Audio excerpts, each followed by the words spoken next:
All right. Hello, hello. So, this is going to be sort of a new series that I'm doing here on this channel and this is pretty much day one of this. I think I'm going to call the stream day one.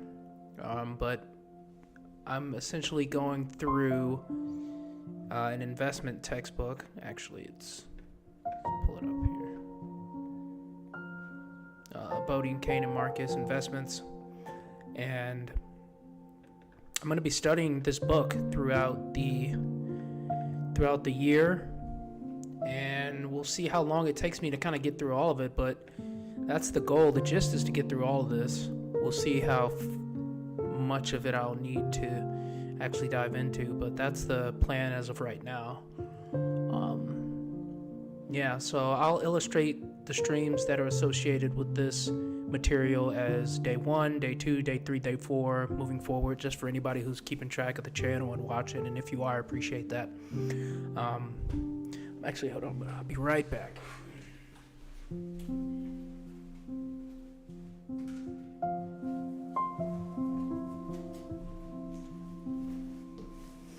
Yeah, but a couple of things I guess I want to get off my chest first is that my setup that I have right now, the wiring is such that it kind of the electricity I think flickers my computer on and off, and that cuts off the broadcast. And so hopefully it doesn't do that. It might do that, and if it does, I'll just restart the stream and get back to where I left off. And the cut of it will kind of be such that it'll be 2 videos on my stream once it loads, and that's just kind of what I have to deal with right now until I get that situated and fixed. Hopefully it doesn't do that though. So I think right now I'm just gonna go ahead and get started. If there's anything, is there anything else? No, I think that's it. We'll just go ahead and get into it.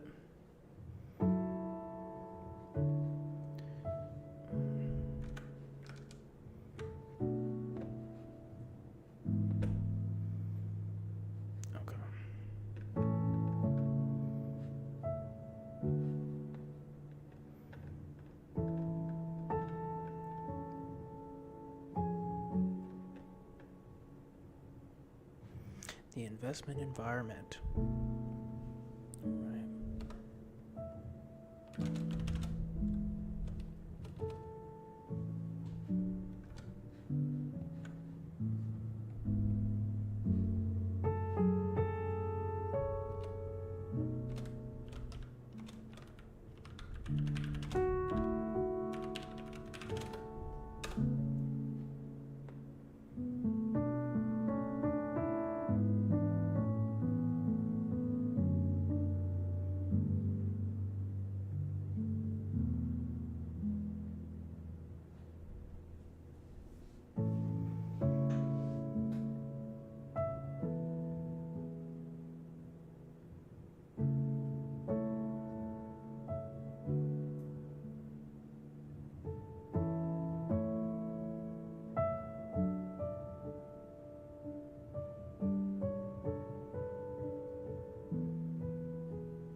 I read this a little bit earlier. This is kind of, you are foregoing either current leisure or the income you could be earning at a job in the expectation that your future career would be sufficiently enhanced to justify this commitment and time and of effort.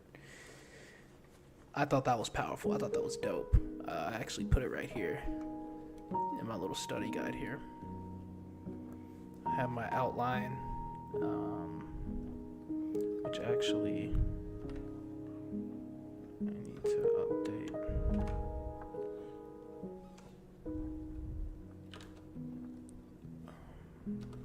Today is Saturday. Oh wait.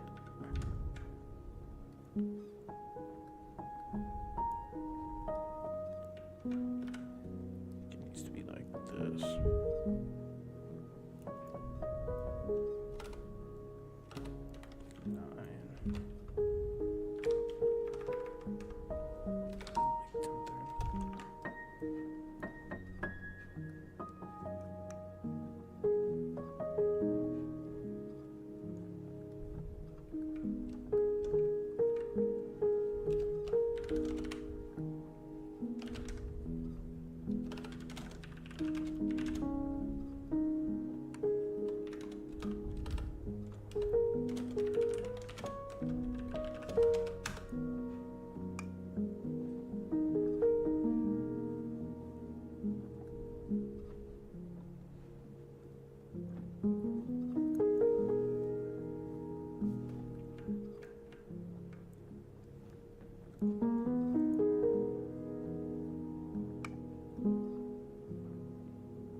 2007, peaked in 2008. The crisis dramatically illustrated the connections between the financial system and the real side of the economy. We look at the origins of the crisis and the lessons that may be drawn about systematic risk. We close the chapter with an overview of the remainder of the text. Okay, let's get into it.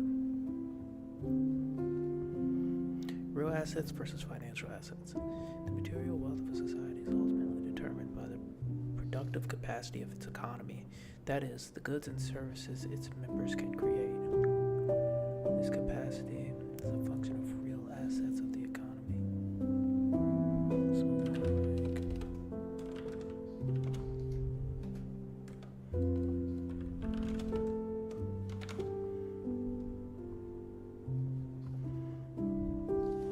land, building machines, and knowledge that can be used to produce goods and services.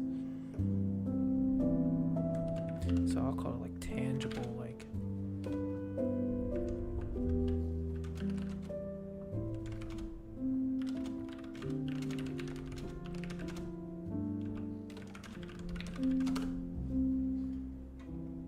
tangibles that can be used to produce goods and services.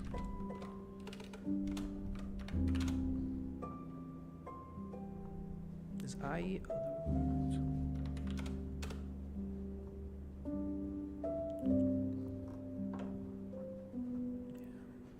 other words? Land, buildings, machines, and even knowledge.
Financial assets are claims to the income generated by real assets, or claims on income from the government. If we cannot own our own auto plant, a real asset, we can still buy shares in Ford or Toyota, financial assets, and thereby share the income derived from the production of automobiles, while real assets generate net income from the economy.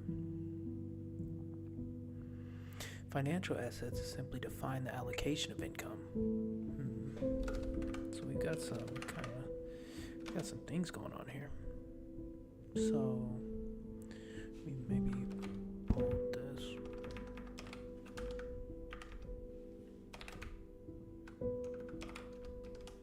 Let's say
Individuals can choose between consuming their wealth today or investing for the future. If they choose to invest, they may place their wealth in financial assets by purchasing various securities, right? When investors buy these securities from companies, the firms use the money to pay for real assets such as plant, equipment, technology, or inventory. Some investors' returns on securities ultimately come from the income produced by the real assets that were financed by the issuance of those securities. Right.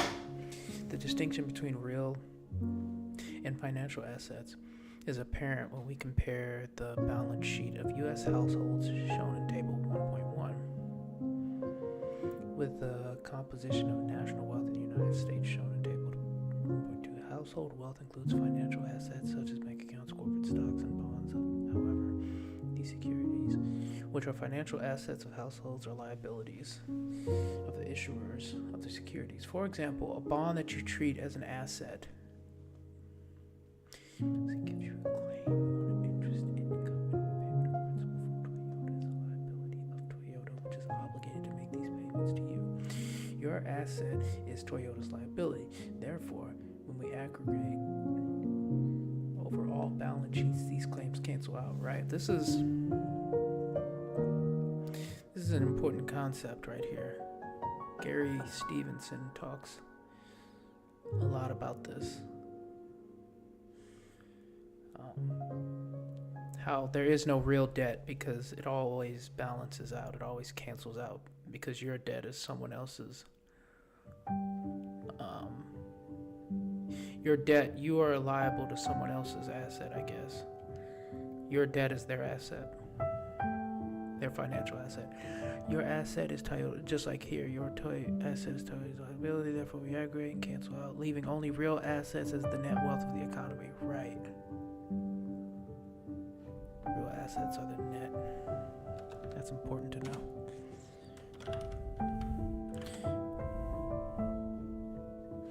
Because it should be like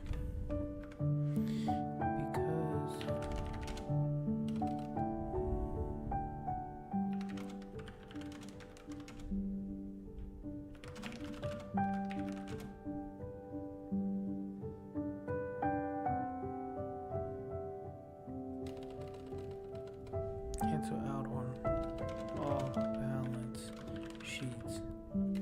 Wait, across all balance sheets.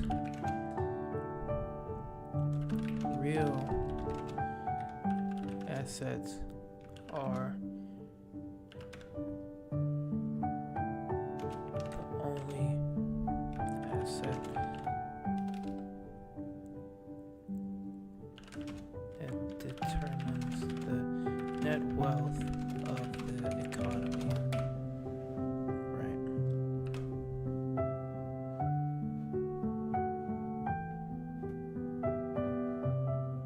That's important.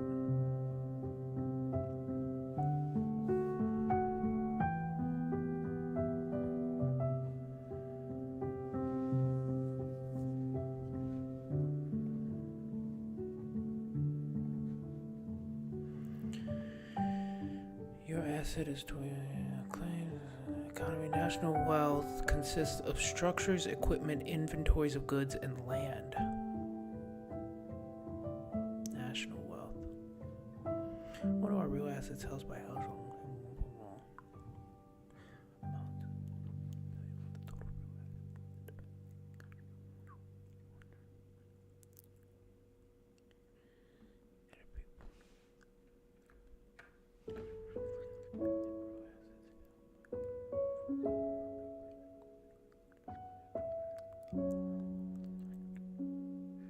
Interesting. So, a big difference, the fact that property, plant, and equipment are included as financial assets of the household sector. Specifically, the value of corporate equity and other stock market investments, also Table 1.2, includes assets of non-corporate businesses. Finally, there are some differences in valuation methods. For example, equity and stock investments in Table 1.1 are measured by market value, whereas plant and equipment in Table 1.2 are valued as replacement cost. Balance sheets of U.S. households. Note columns may differ.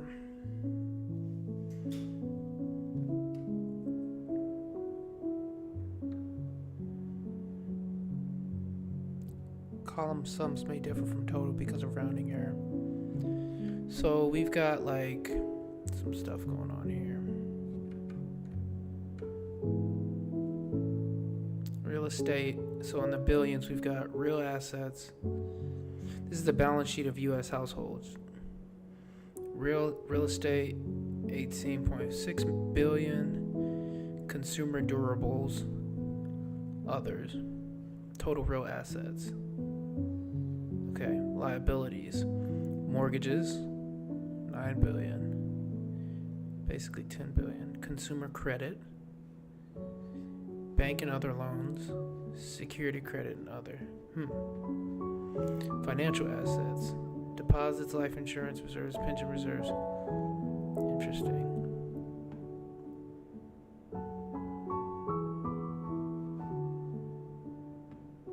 Assets, commercial real estate, residential real estate, equipment and software, inventories, consumer, domestic net worth.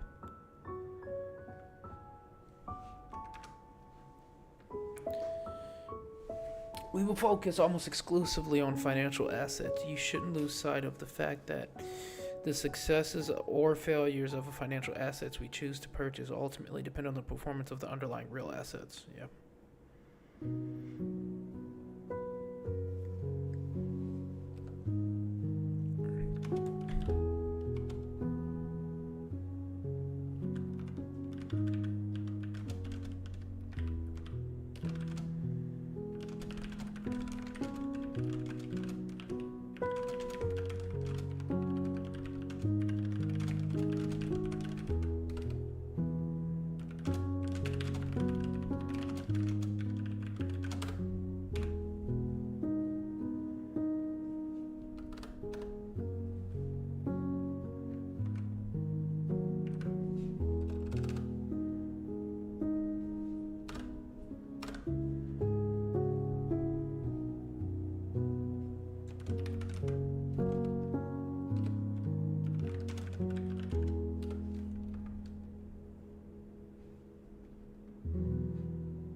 It is common to distinguish among three broad types of financial assets: fixed income and derivatives. Give me a second, let me check to make sure my YouTube is coming through in terms of sound quality.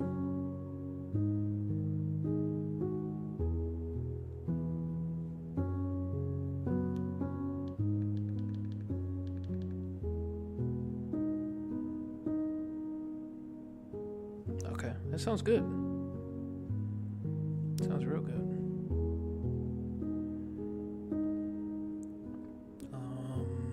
Give me back. Okay.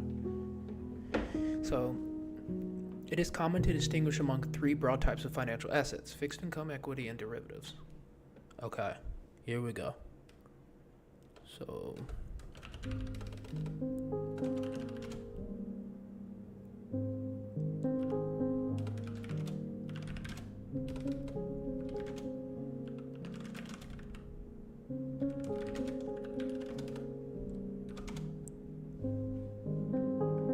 I think that was a check your understanding right here.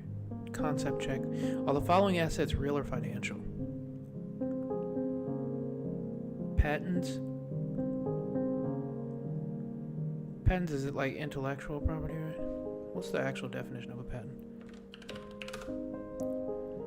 A patent is a legal right granted by government to an investor. It's a right, granting them exclusive rights to an invention for a limited period of time.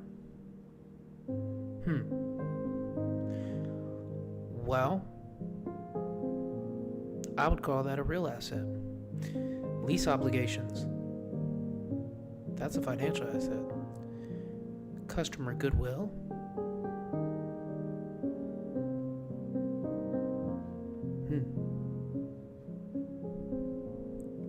Let me see.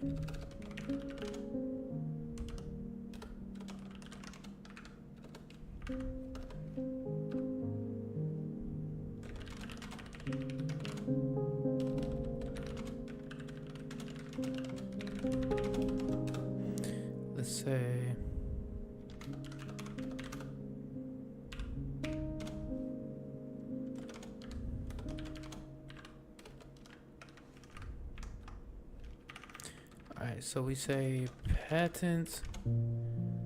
We're gonna say patents are real assets. I'm gonna call it real.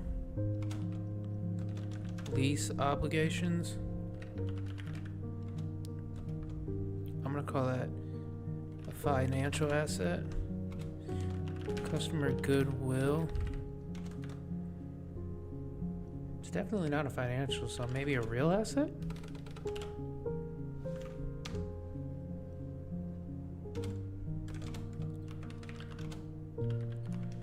College education is for sure a real asset. A $5 bill is a financial asset. Let's check our understanding here.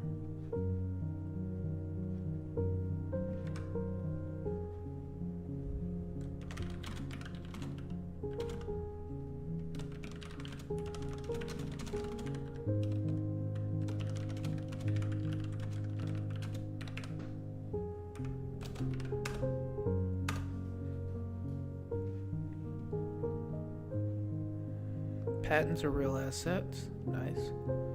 Lease obligations are financial. Nice. Customer goodwill is a real asset. Nice. College education is a real asset. Nice. $5 bill financial. Nice. Cool. Got them all right. We got let intellectual property that contributes productive capacity. Claim on cash flows. Right.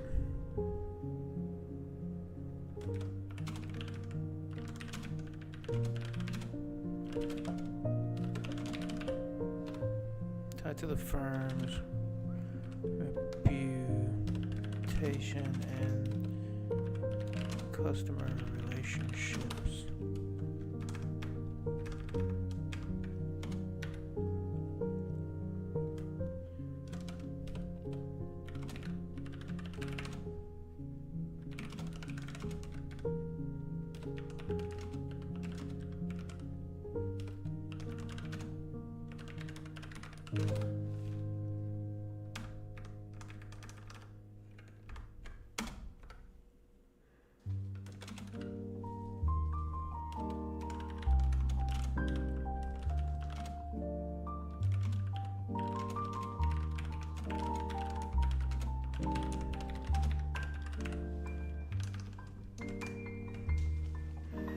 Let's get back to this, all right? So we've got three types of broad financial assets. We've got fixed. We should do.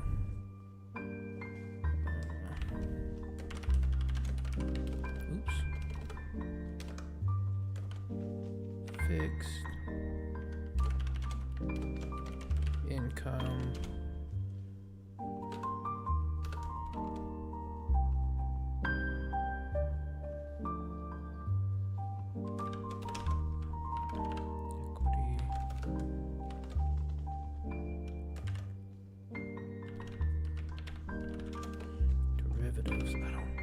Derivatives are interesting. I don't even know what those are. Fixed income or debt securities.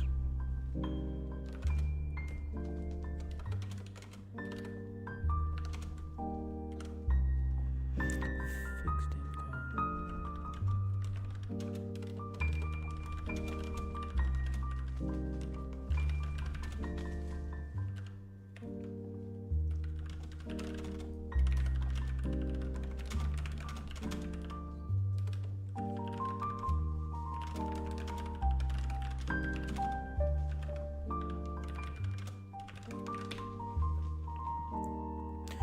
For example, a corporate bond typically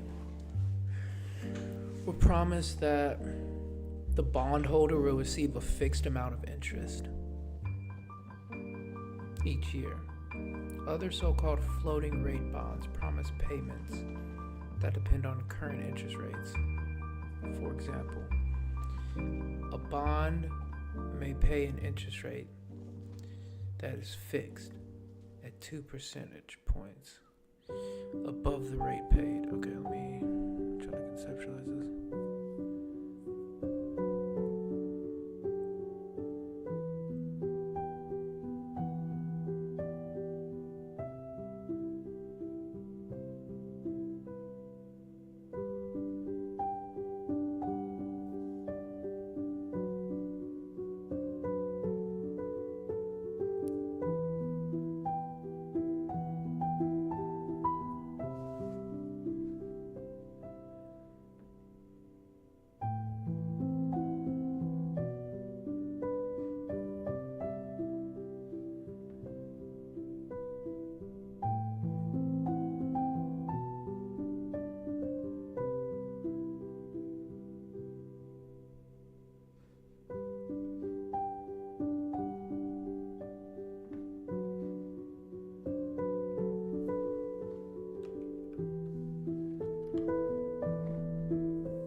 Money market refers to debt securities that are short-term, highly marketable, and generally of very low risk. Examples of money market securities are U.S. Treasury bills or bank certificates of deposits, CDs. In contrast, the fixed income capital market includes, so money market and capital market includes long-term securities. Okay, so I understand what's going on. So, take these wipers off.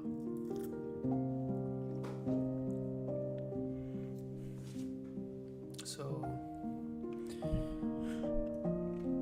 money market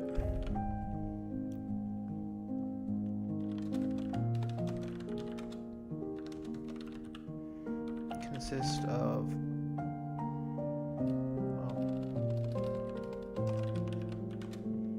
refers to debt securities that are short term. Capital market refers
unlike debt securities, common stock or equity in the firm in a firm represents an ownership share in the corporation.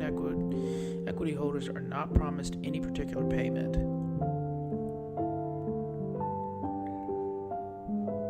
Equity holders are not promised any particular payment. They receive any dividends the firm may pay and have prorated ownership in the real assets of the firm, right?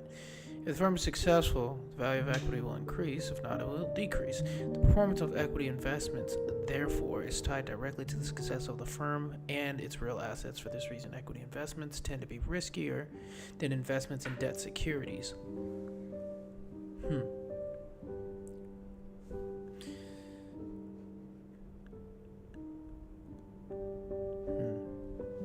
Interesting.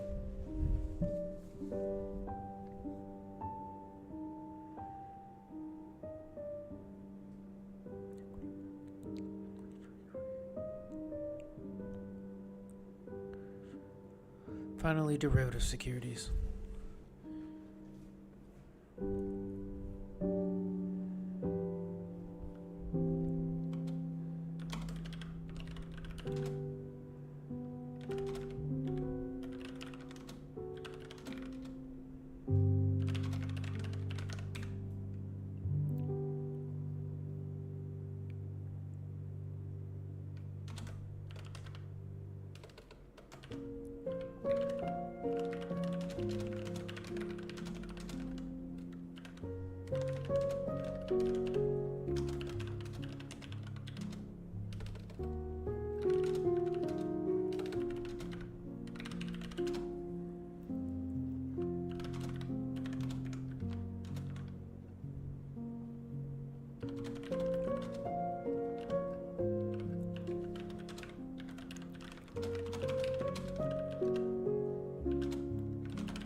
I have to do like an overview when I get over here. Save.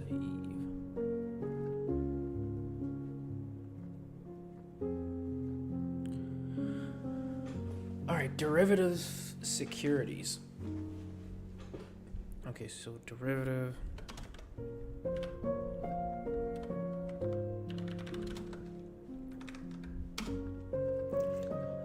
Options and futures contracts.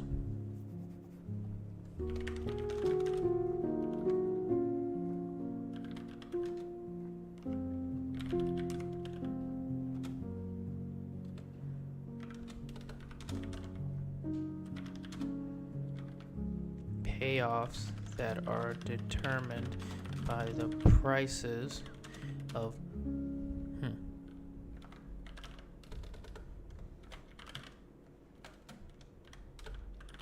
other assets such as bond or stock prices. So let me get this straight. Such as options and futures contracts provide payoffs that are determined by the prices of other assets, specifically financial assets.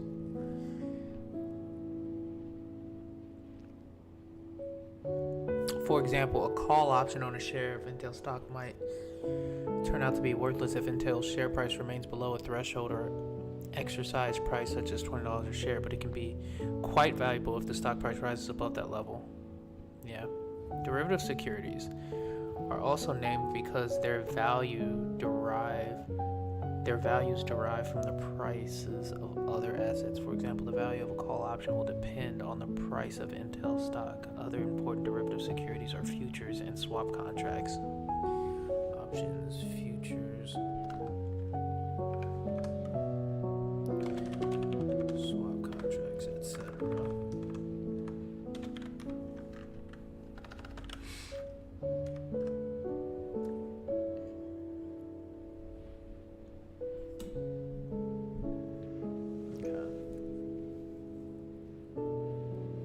derivatives have become an integral part of the investment environment. One use of derivatives, perhaps the primary use, is to hedge risks or transfer them to other parties.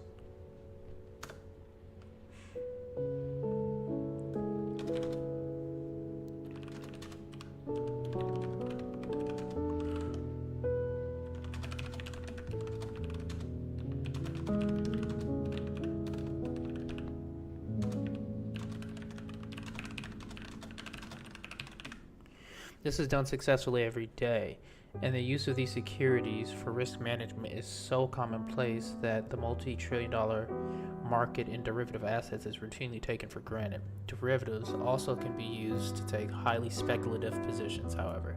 Ever so often, one of these positions blow up, resulting in well-publicized losses. In comes Wall Street bets, huh? Derivatives of the publicized losses of hundreds of millions of dollars. While these lessons attract considerable attention, they are in fact the exception to more common use of such securities as risk management tools. Derivatives will continue to play an important role in portfolio construction and the financial system. We will return to this topic later in the text. Investors and corporations regularly encounter other financial markets as well. Firms engage in international trade, regularly transfer money back and forth between dollars, and these are called, isn't this like arbitrage or something? Almost certain. A call option is the right to buy a share of stock at a given exercise price, and therefore the option's before the option's expiration date. If the market price and intensive option right return value listed the share price rates above the expiration, however the call option may be obtained, you can obtain it for only $20. It's a good little snippet. I always find it so needlessly complex to explain like options. Like I had a friend literally the other day ask me what are options, and I did the best I could to explain it, but I kind of was illustrating how it works instead of like that's kind of like the only way you can do explain options. It's like you have to illustrate how it works. You can't just say this is what it is. It's not like, oh, a stock is a share of a company. You know, you can't just say it like blatant like that, or blatant like that, whatever. Well, more than $1 trillion. Other currencies. Well, more than $1 trillion of currency is traded each day in the market for foreign exchange, primarily through the network of large international banks. Investment may always be missed. For example, dozens of commodities are traded on exchanges such as the New York Mercantile Exchange, or Mercantile Exchange, or the Chicago Board of Trade. You can buy or sell corn, wheat, natural gas, gold, silver, and so on. Commodity and derivative markets allow firms to address their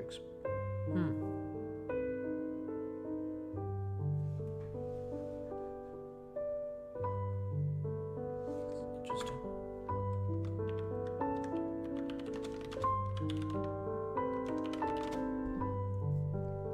Derivative markets allow firms to adjust their exposure to various.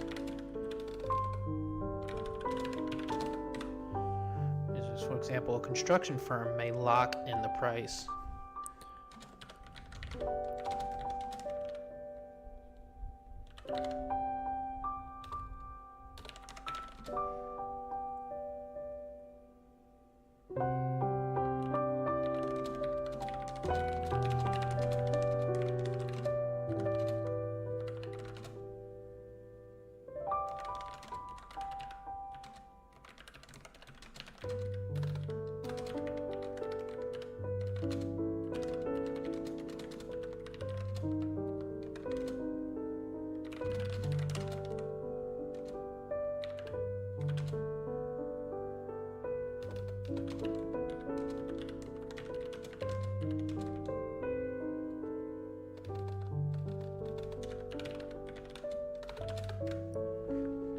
So does that mean are call options considered futures then?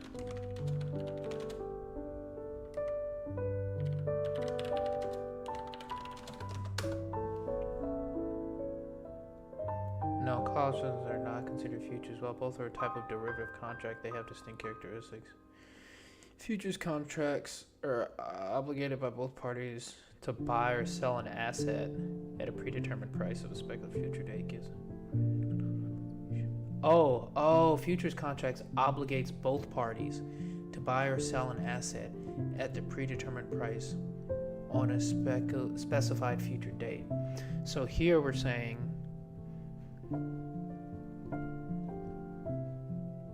where is it? A construction firm may lock in the price of copper by buying copper futures contracts, thus eliminating the risk of a sudden jump in the price of raw materials. But if the price went down, they still have to buy it and then they lose on it, right? I guess is the problem. Obligation. Both parties are obligated to fulfill the contract. Premium. No upfront premium. Unlimited gain or loss potential, depending on price movement, right? Yeah, futures are kind of risky. Maybe. Settlement. Settled by physical delivery of the asset or a cash settlement. Interesting. So I'm just going to put obligates both parties to buy or sell an asset at a predetermined price on a specified future date.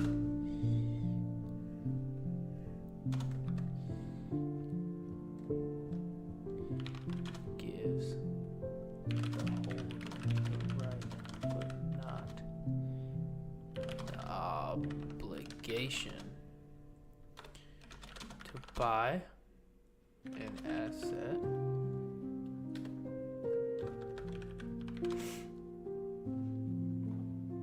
at a specified price on an expiration date. Yeah, derivatives are interesting.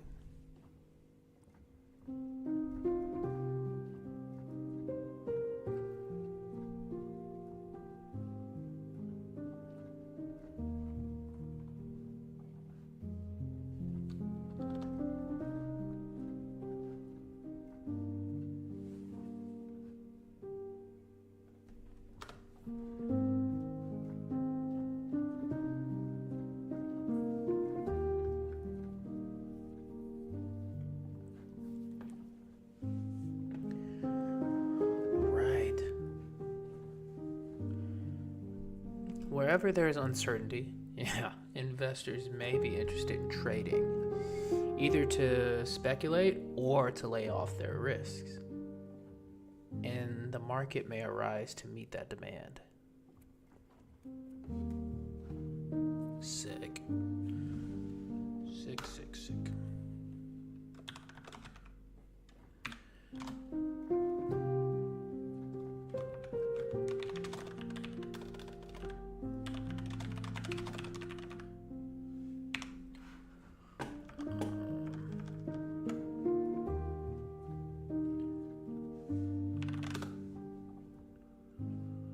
Look at something real quick.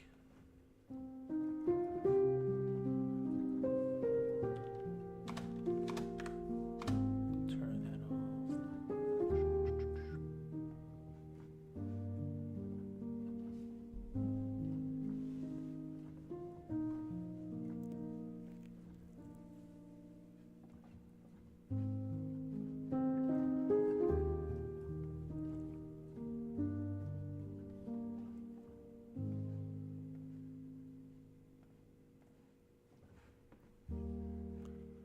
Okay.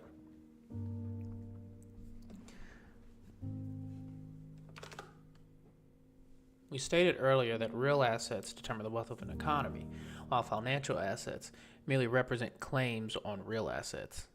Nevertheless, financial assets and the markets in which they trade play several crucial roles in developed economies. Financial assets allow us to make the most of the economy's real assets. Yeah, so they kind of like work in tandem. The informational role of financial markets. Stock prices reflect investors' collective.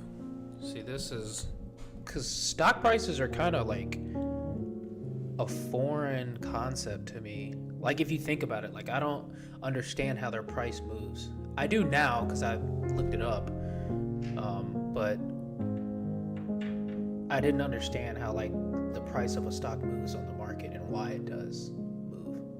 I mean, I should have suspected clearly it's because of the buying and selling of trades, but what's happening underneath it is that people are doing, there's like two different types of trades that the common stock investor aren't. How does it go? It's like the common investor, like the everyday stock investor, is not the person who's creating the buy or sell contract underneath the market that we're seeing is being shared and what is ultimately determining the share price.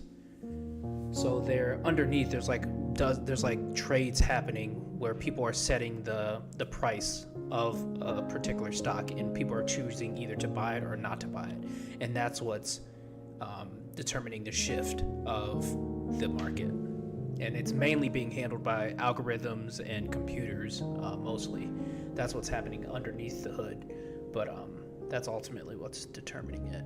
And then we as the consumer, like most of us as the consumer, we are like everyday consumers, we're looking at those prices that are happening and we're just either buying or selling. We're not setting the price, so to speak.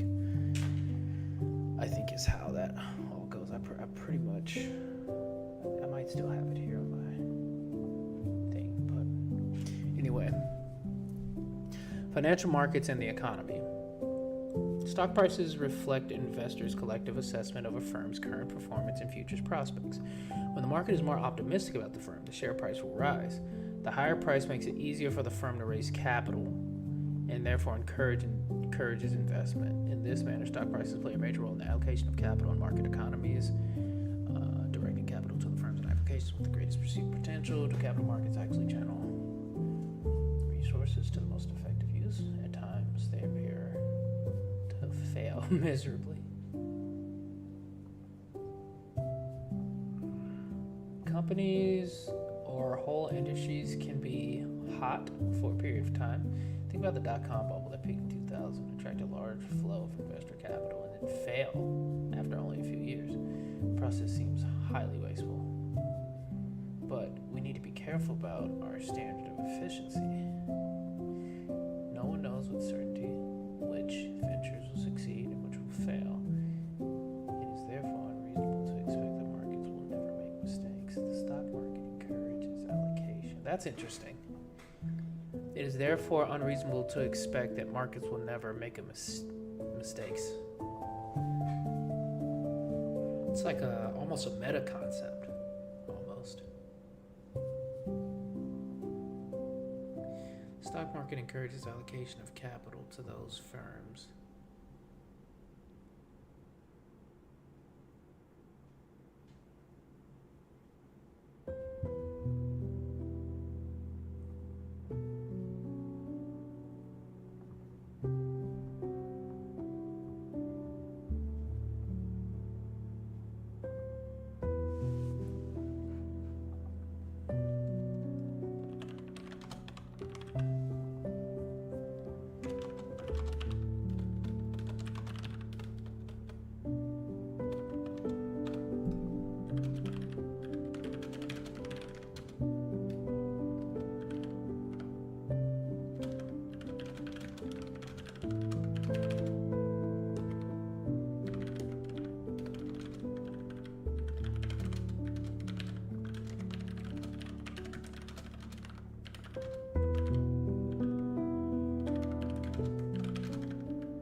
That sort of makes sense though, because I guess that's what determines whether or not something is a buy or a sell, is your your analysis as a financial,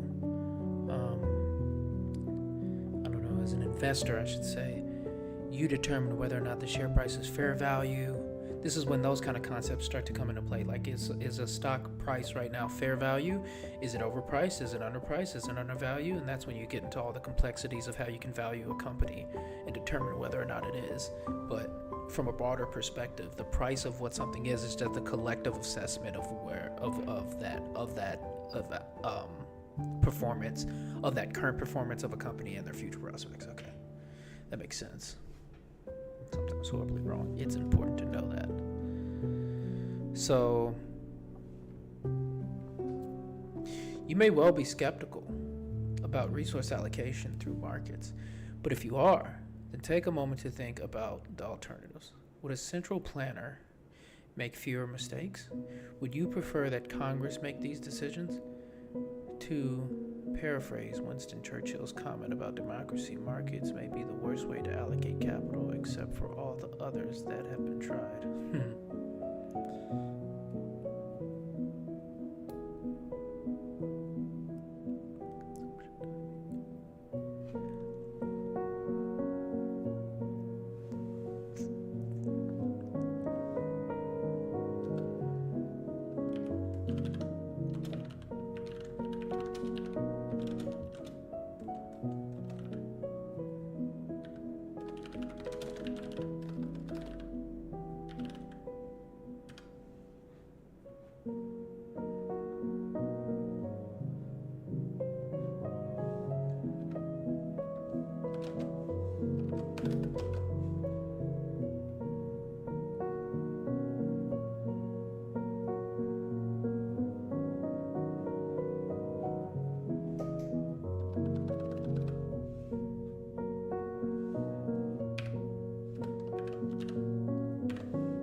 Some individuals in an economy are earning more than they currently wish to spend. Others, for example, as retirees, spend more than they currently earn. How can you shift your purchasing power from high earning periods to low earning periods of life? One way is to store your wealth in financial assets. In high earning periods, you can invest your savings in financial assets such as stocks and bonds, right? In low earning periods, you can sell these assets to provide funds for your consumption needs. By doing so, you can shift your consumption over the course of your lifetime, therefore allocating your consumptions to periods that provide the greatest satisfaction.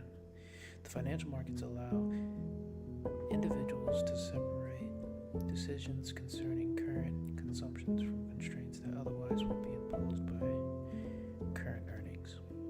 Allocation of risk.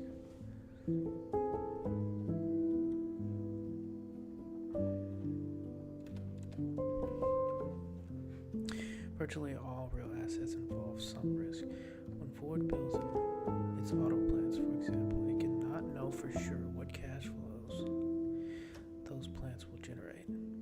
Financial markets and the diverse financial instruments traded in those markets allow investors with the greatest taste for risk to bear that risk, while other, less risk-tolerant individuals can, to a greater extent, stay on the sidelines. For example, if Ford raises the funds to build its auto plant by selling both stocks and bonds to a public... Okay, let me think about this real quick.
Okay, so firms can choose securities that align with their risk tolerance. Risk tolerant investors can buy stocks. Conservative investors can buy bonds.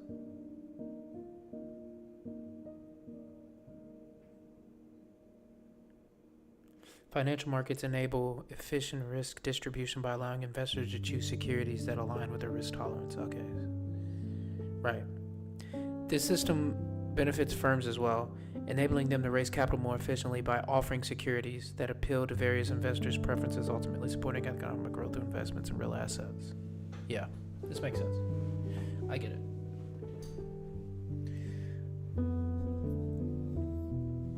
Separation of ownership and management. I think I'm gonna put a pin in it right there. Let me see what page I'm on. Page 6.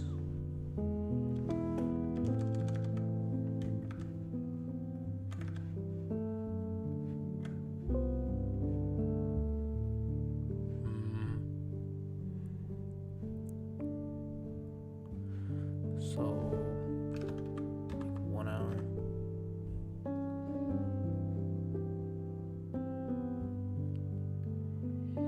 Investment environment. I said 1 week for this, and I'm on page 6.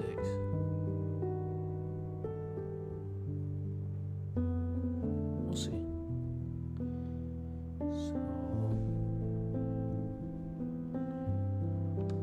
6. Oh. This needs to be text.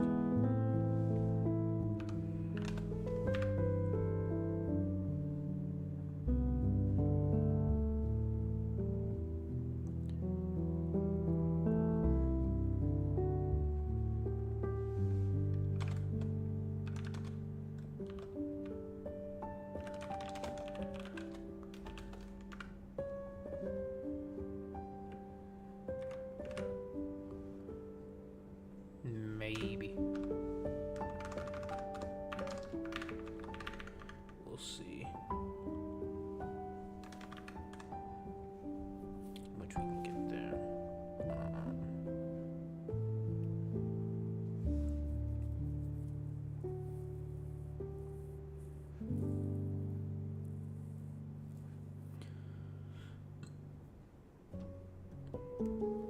Okay.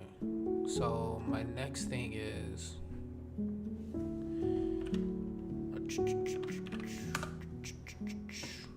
I need to do my article review.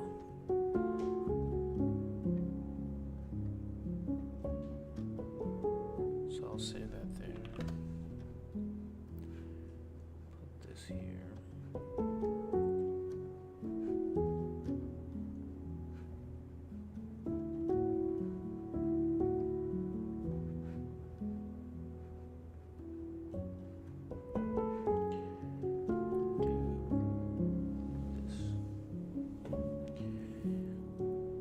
There's a good chance your kids use AI to cheat. Look at that. Front page. More students are hiding their secret weapon from parents and teachers, racking up top grades while AI chatbots do the work. That's so real.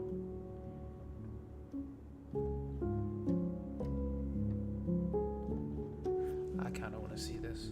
I kind of want to see what they're talking about here. I would call this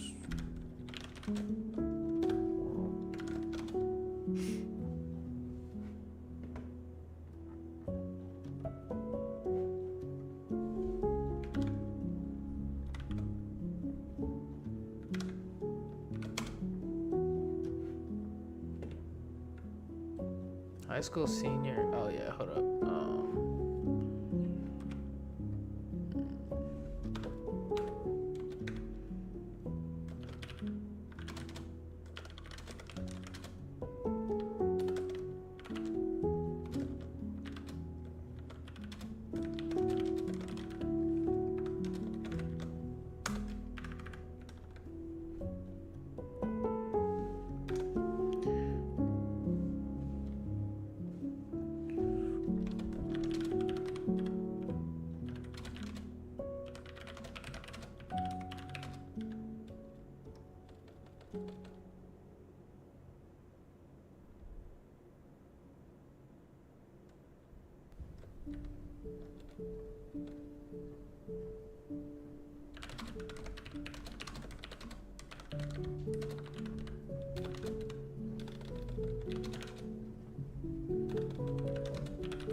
High school senior from New Jersey.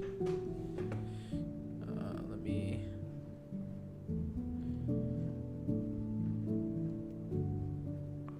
open this up a little bit. Actually, I don't even need to do that. I can do, can bring this over here. Do it like this.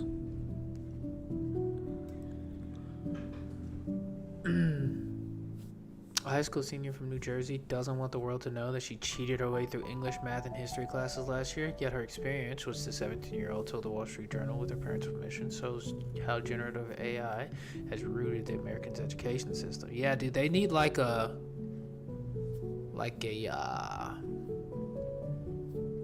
thing that can like I think ChatGPT and like all these AI tools are going to need to have like some kind of like, I don't want to call it like copyright database system embedded in it so that it automatically, I don't know, so it can flag, so that like if it was generated from the source of a chat box, it will be like encrypted within the I don't know, because I don't know how you would, if you write from that, you can't, like, how would you, I don't know. Because if you just see the question, then you can write it somewhere else, and then there's no direct link, so I don't know. But I was thinking about that today, actually. Yet her experience, educators see benefits to using artificial intelligence in the classroom, right? Yet teachers and parents are left on their own to figure out how to stop students from using technology to short-circuit learning, right? I'll tell you how it's going to stop them.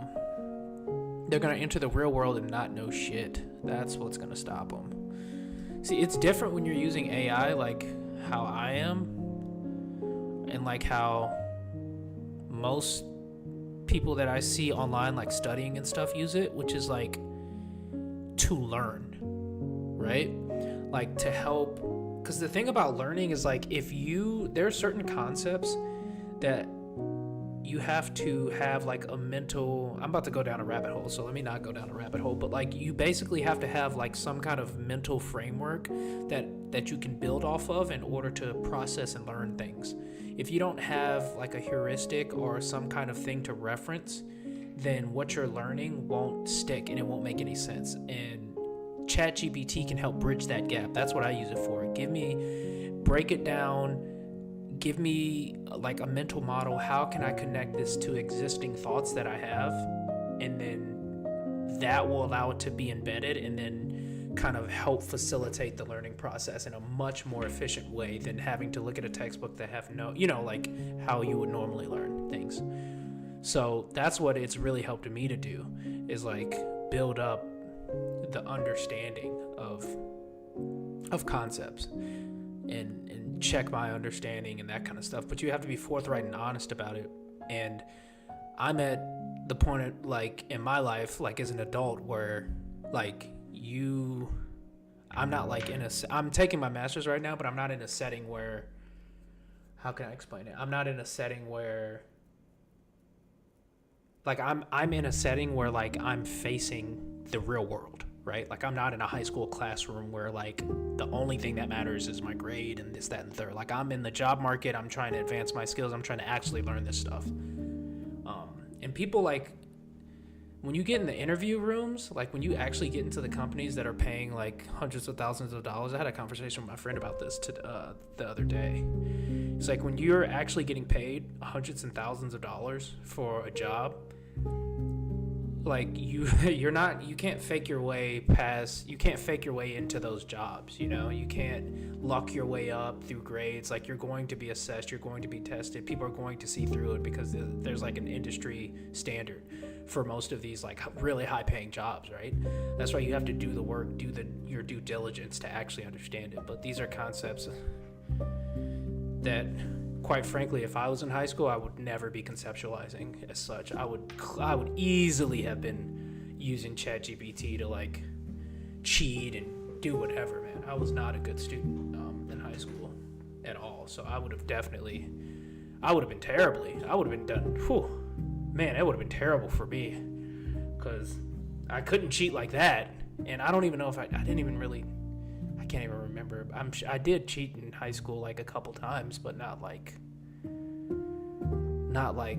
how you can with AI today, man. You can just cheat, like you can just straight. It's just different. My cheating was like, look at somebody else's paper when I could, that kind of thing, and that only went so far, right?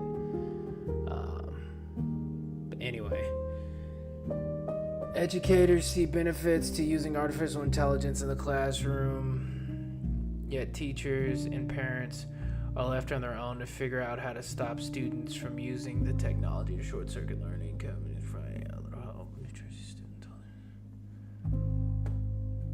Work was boring or difficult. Yeah, this is like the central problem with learning. It's how can teachers, this is the hardest part for teachers, how can you convince students to be interested in something that they have to do? It's super difficult, almost impossible. Being a teacher is like one of those things, and I can speak from experience because I was like an assistant teacher. Being a teacher is like one of the few jobs where you're working with individuals who are like actively working against you. Like you guys aren't in a pursuit of a common goal. Like, can you imagine going to your day job and like your boss is like actively trying to like distract you from doing work or something like that? Like, just imagine being constantly deterred from a central goal. All right, anyway, the students.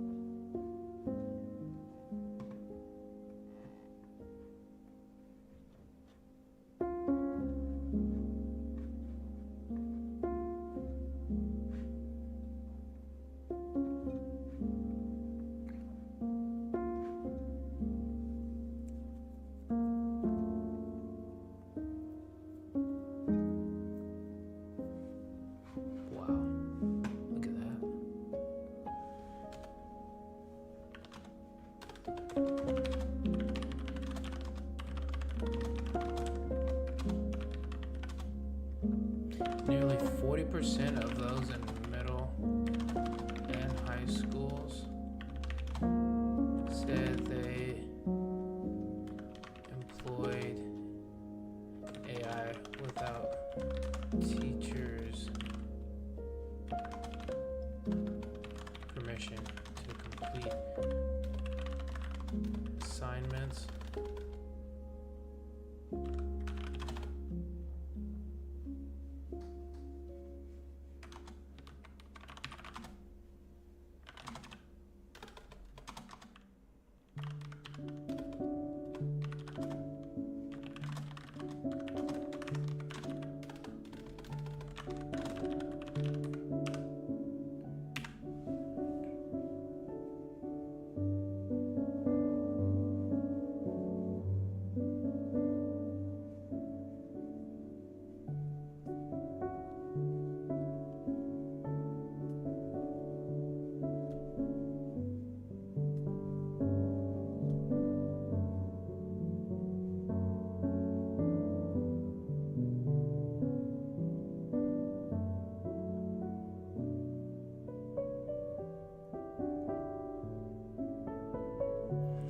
Yeah, dude, this is gonna be a big problem. This is gonna be a big problem, I think. I think AI is gonna be like chat boxes and stuff is gonna be a big problem for Gen Z, the remaining of Gen Z and Gen Alpha coming up. Like it's just gonna be way too. Like they're not gonna know any. It's just too enticing to use something that gives you like the only thing that matters. Like the only thing that matters in high school, if you're an academic, right? If you're like trying to, like is in the classroom setting, is like to get good grades, bro. It's too enticing. This is like a whole different ball game that like somebody needs to do something about, because this is gonna be big, I think. This is a gigantic public experiment that no one has asked for, right? I just wonder what kind of like implications that has for the broader economy over the next 10, 20, 30 years.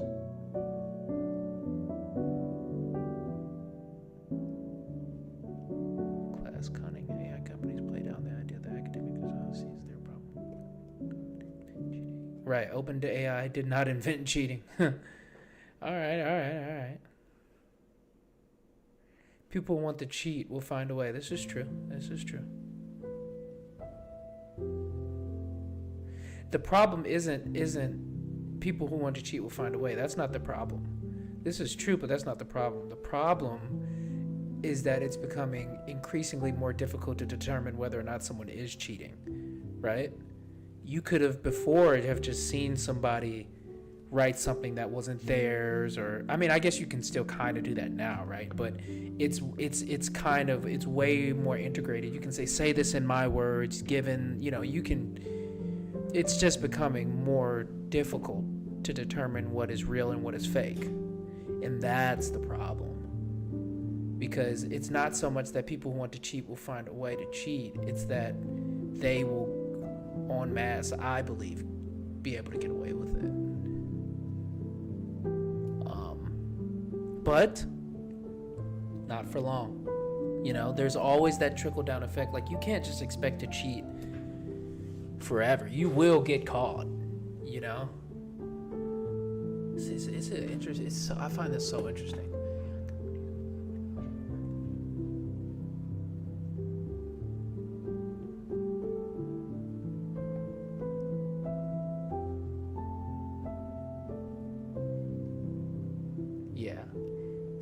Have made it difficult to detect student works if employed with a bit of cunning. Right. It's exactly my point. There are probably lots of students. Can't they hire?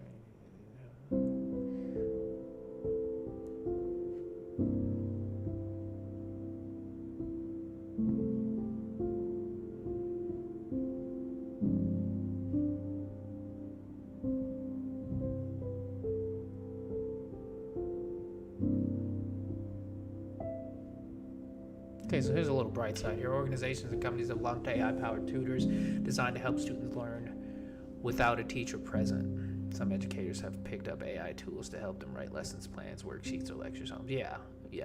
When used forthrightly and correctly, AI can clearly be a big help.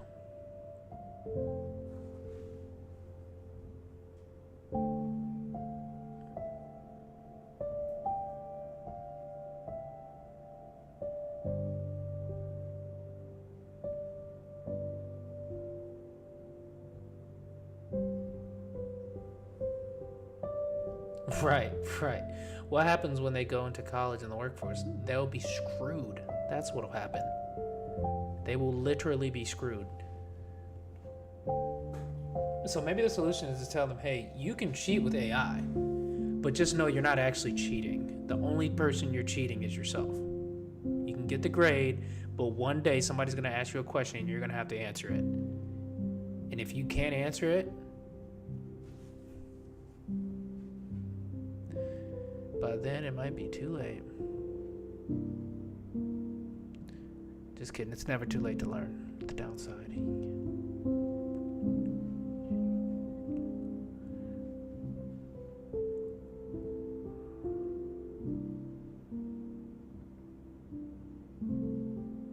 Okay.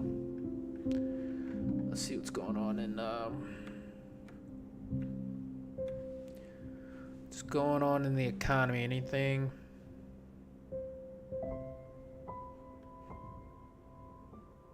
Let's see what the markets are talking about. Smuggling them in. Isn't there like a conspiracy about eggs being price gouged or something? Price gouging eggs. Yeah.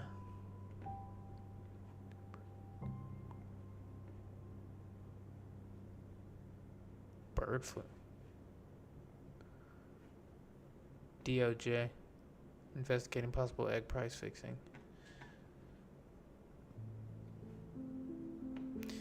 £60 of meth stuffed into the seeds and spare tire.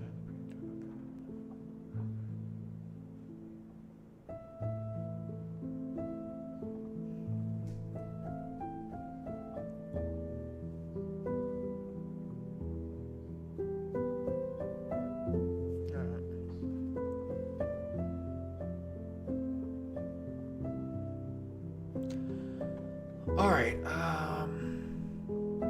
Maybe I'll look at that tomorrow.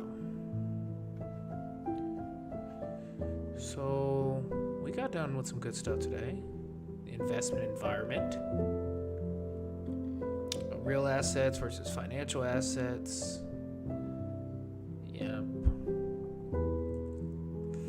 And financial assets can be broken out into three broad types of assets: fixed income, equity, and derivative securities. Financial markets and the economy, allocation of risk. This is dope. So, pretty good first day. I'll go ahead and put a stop here.